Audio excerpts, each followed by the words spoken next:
This week, my husband Kevin had a friend come through Denver, and he hadn't seen him in many years, and he asked if we could get together for dinner. I had never met him.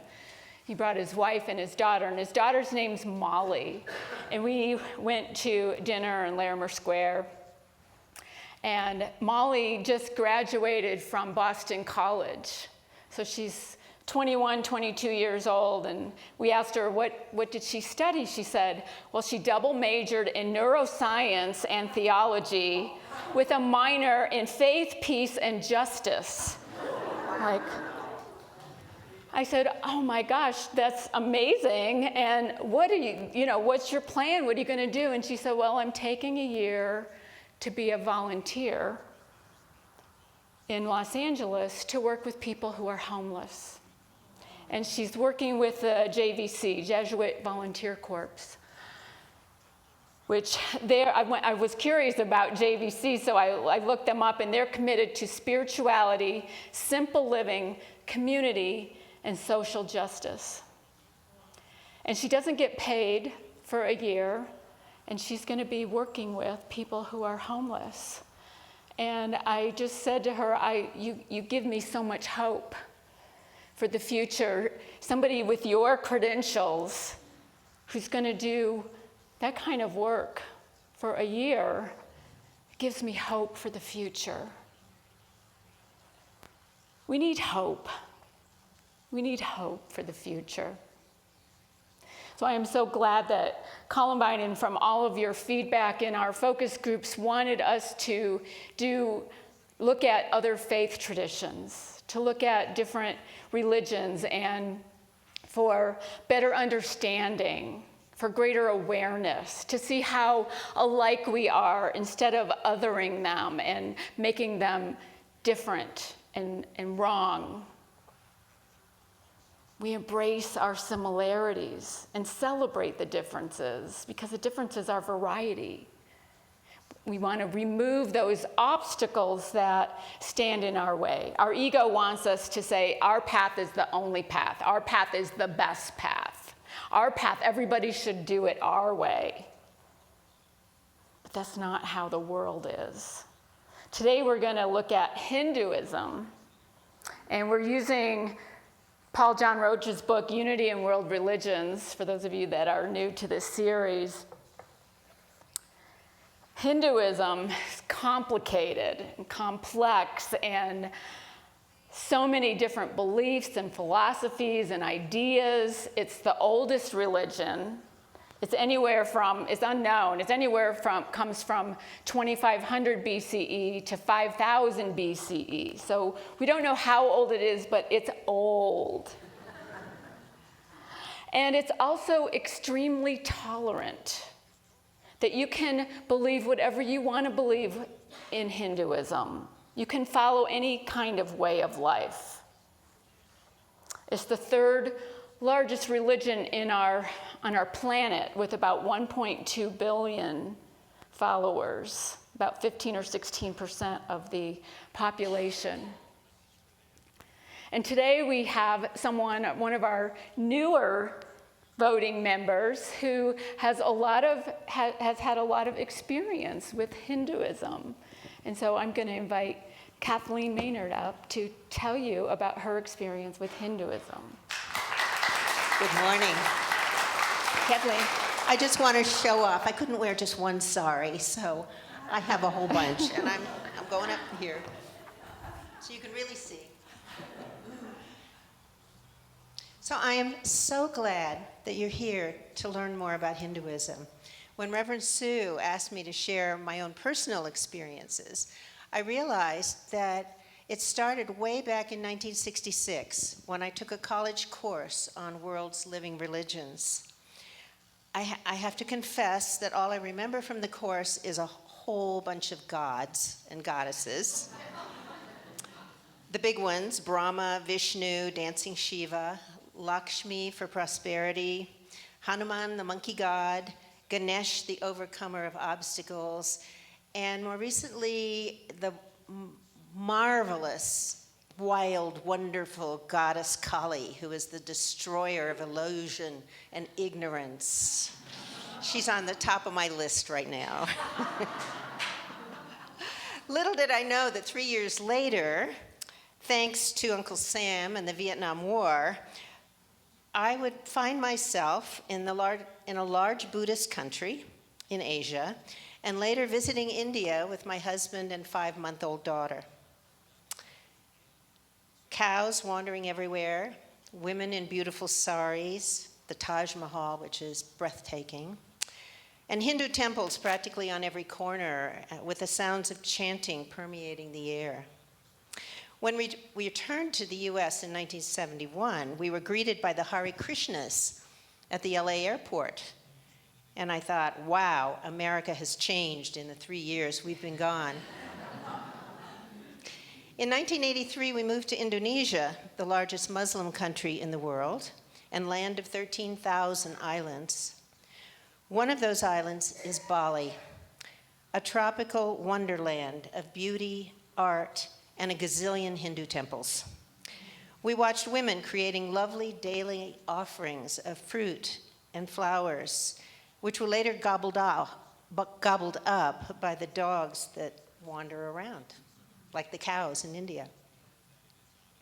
We visited Hindu temples high in the mountains, and there were temples in almost every village.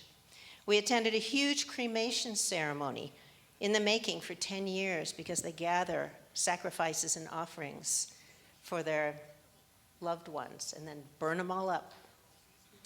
We enjoyed the Kecak and trance dance and soaked up the peace of the island, which had a culture completely different from the rest of Indonesia, the 90% of Indonesia. Encouraged by a counselor and intent on spiritual seeking in the early 1990s, I became a devotee of Guru Mai, Siddha Yoga, and I went to the ashram in South Fallsburg, New York, a number of times. I remember the first time signing up for seva, or service, and washing a lot of dishes and chopping up vegetables for the vegetarian meals. I fell in love with chanting and meditation. At the same time, many of my friends were taking classes in transcendental meditation, and maybe some of you did as well. And this was brought to the US by Maharishi Mahesh Yogi.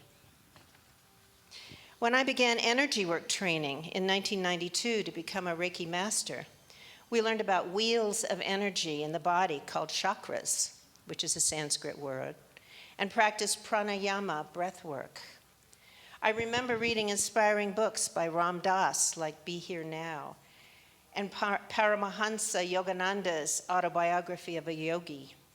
I attended meetings at his self-realization fellowship and participated in magical evenings of chanting with Deva Premal and Krishna Das, and they were indeed magical. I once spent the Christmas holidays at a quiet ashram in Tucson, Arizona. And most recently, I found the oneness movement and learned how to give the Diksha blessing. I've taken numerous yoga classes in numerous places over the years, originally based on sacred texts called the Vedas, which, as Sue said, are over 5,000 years old. Yoga offered spiritual development practices to train the body and mind to self-observe and become aware of their own nature, cultivating discernment, awareness, self-regulation, and higher consciousness. Does this sound familiar? Today, I am grateful that a college class over 50 years ago may have sparked a lifelong curiosity and quest for spiritual understanding of the major religions of the world, including Hinduism. I have been blessed with the opportunity to travel and live in many countries and observe firsthand how people choose to observe and honor the sacred. Where else but unity can I find right in my own backyard others who share my interest and respect for other cultures? And I honor you in that. I love that I've been a participant in Unity churches or spiritual centers since the 1990s. And I am so grateful to be a member of this church now. So I leave you with the Sanskrit word namaste. The divine in me bows to the divine in you. Thank you.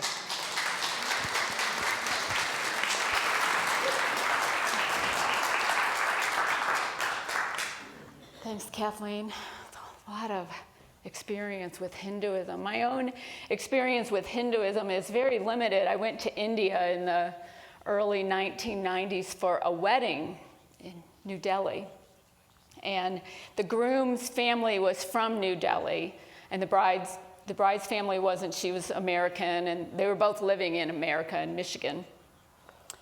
And the bride didn't have any family there or anyone, just my husband, my first husband, and I. And we were in and I don't know what it's called, maybe you know, Kathleen, it's like a little house, kind of, with all made of flowers, where the ceremony takes place. And they go to put the bangles on the bride's wrist, and the bangles didn't fit.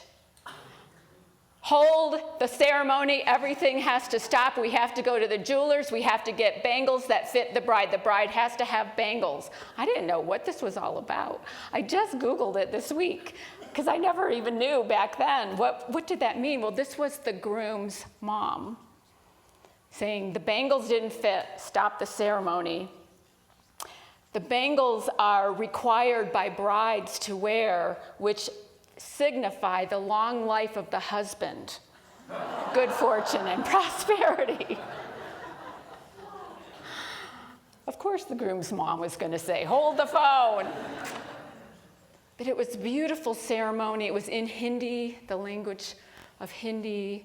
They brought an interpreter so that the three of us that didn't understand Hindi were able to know what was being said. And it was a lot about prosperity and blessings and abundance, and it was a beautiful ceremony. And I so wish back then that I would have appreciated what I was learning and what I was seeing, what I was experiencing, all the stories of Hinduism. One of the stories that I love is about Ganesh, and here's our little Ganesh that my husband and I have.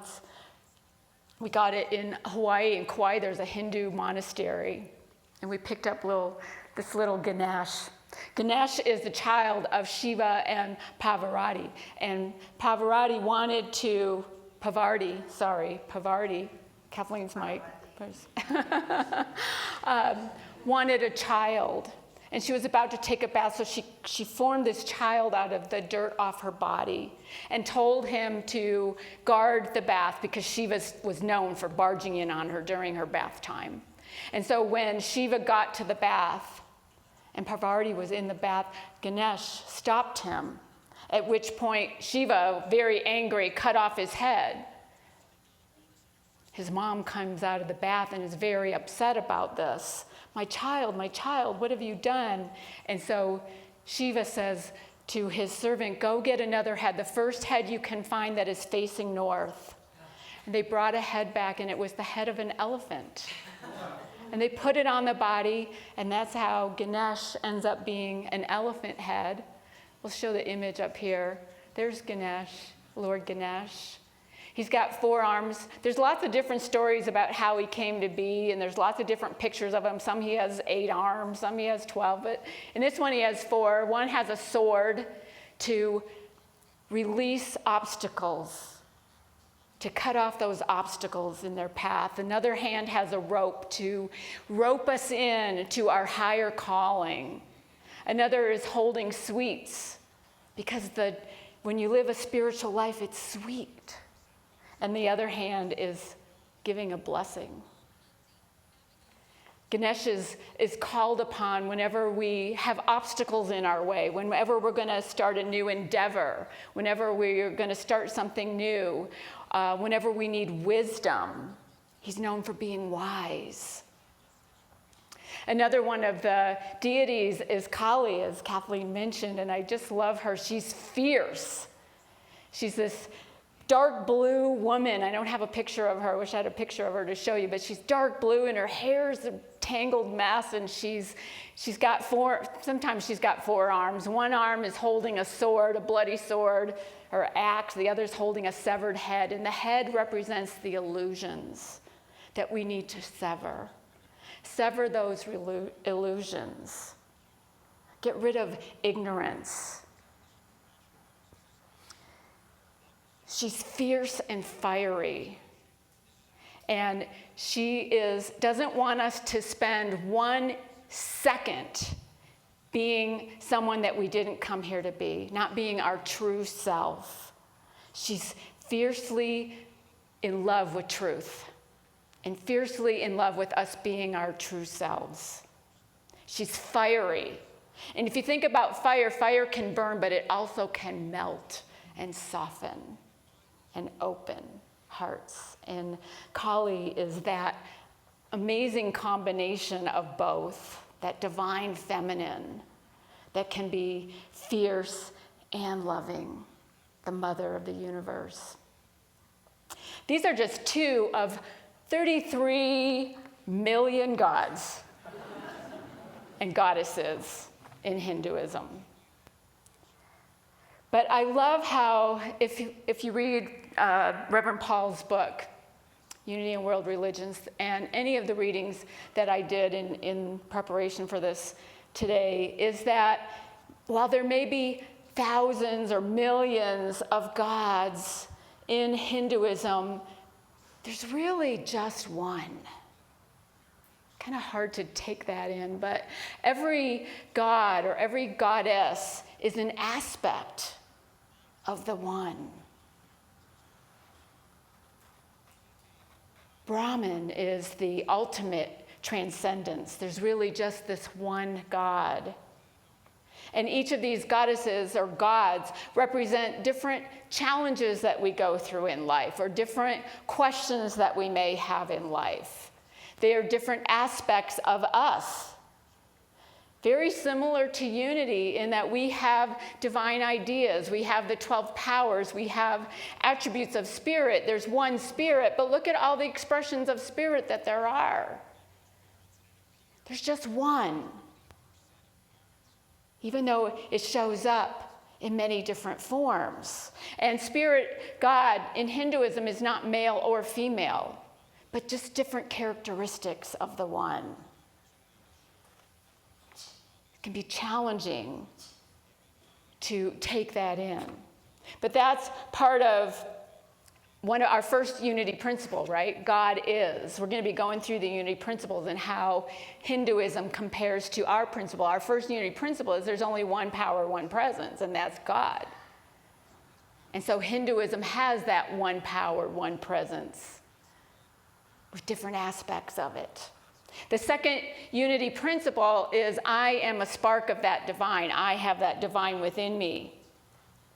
In here, Reverend Paul says, the individual soul, jiva, is none other than the Atman, the Spirit of God expressing through form. All beings have the same spirit within them. Humankind, then, has ultimate self-worth. Humankind has ultimate self-worth. We all have this divine in us, this divinity within us, this presence within us. Very similar to Unity's teachings. They also have practices in Hinduism such as I am that. Didn't we learn this in the burning bush with Moses? I am that I am. I am that. And in Hinduism, many practices will get to this I am that. One of the practices is to meditate on neti, neti. Neti, neti, it means not this, not this. It's to release our attachments. Very similar to unity teachings in releasing the attachments. Getting out of the way so that the true self can be expressed. Our third unity principle is that what we think determines how we experience life. And in Hinduism, this is very relevant. I think the whole idea of karma comes from Hinduism, the law of cause and effect, of what you reap is what you sow. And this whole idea of reincarnation and coming back. And they have a term in Hinduism, a Sanskrit term called samsara. Am I saying it right? Samsara, which is this wheel of birth, death, and rebirth.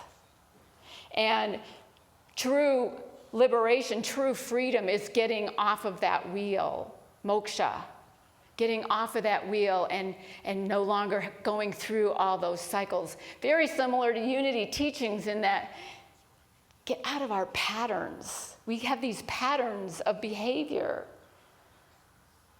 that each of us subconsciously or unconsciously follows when we get triggered. We want to get out of that pattern, get out of that wheel. Also in Hinduism, the practice of spirituality in Hinduism takes 4 different traditional paths. They're called yoga paths.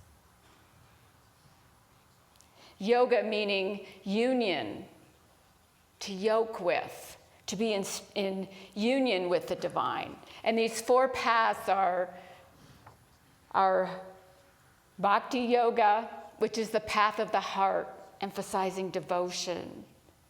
We do this in unity as well. Devotion in the things that we do, the prayers that we say, the worship, coming to service, coming to seva, as they do in Hinduism. Then there's Karma Yoga, the path of action, emphasizing selfless service. We do this also in unity in our service, in our sacred service, in caring for each other. Jnana Yoga is the path of the mind, emphasizing study and discernment. Some of us really connect with spirit by studying, by reading, by working through different spiritual books. Then there's Raja Yoga, the practical path, emphasizing spiritual disciplines like meditation and prayer. And Philip Goldberg talks about this in Unity Magazine and Rethinking the Borders of Spirit, but he also talks about how we all use all of these. Sometimes in our lives, one is more prevalent than another. But we use all of them.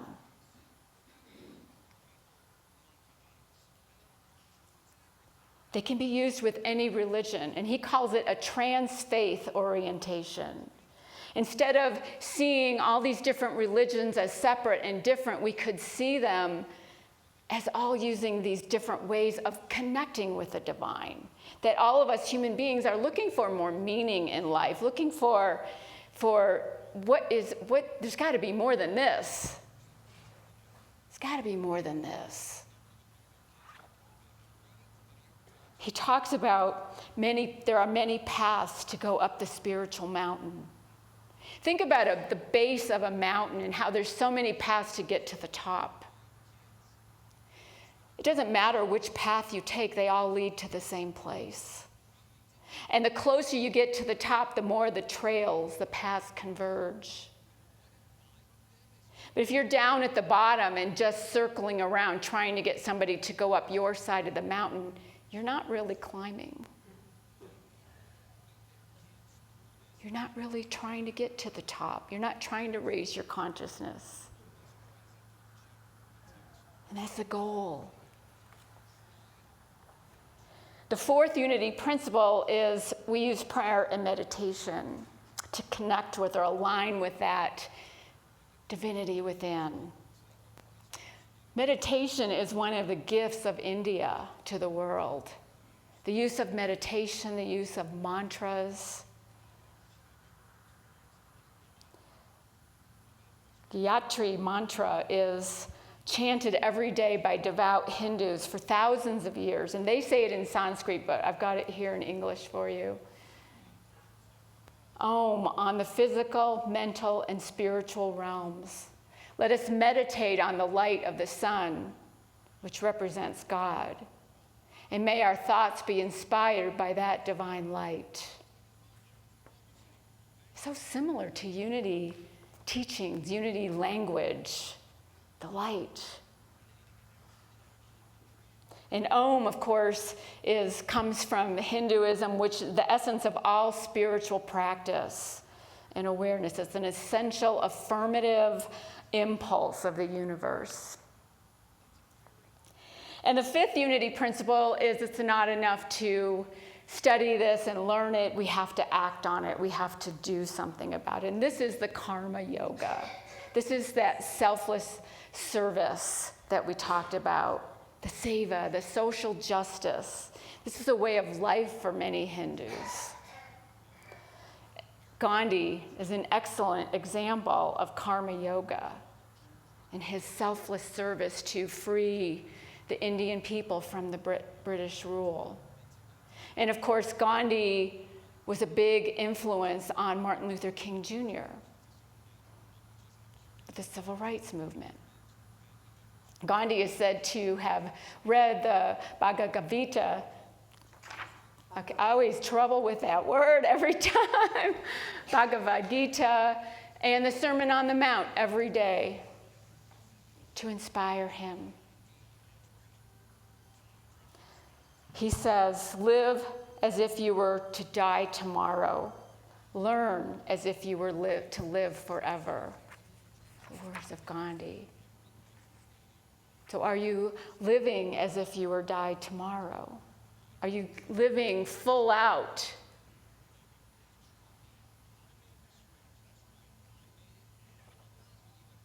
How would your life be different if you were? What would you be doing? How would you be? Would you be more loving, more forgiving, more outspoken? What's standing in the way of that? Neti, neti, not this, not this. What's standing in the way of that, coming to that place within you that knows this true self?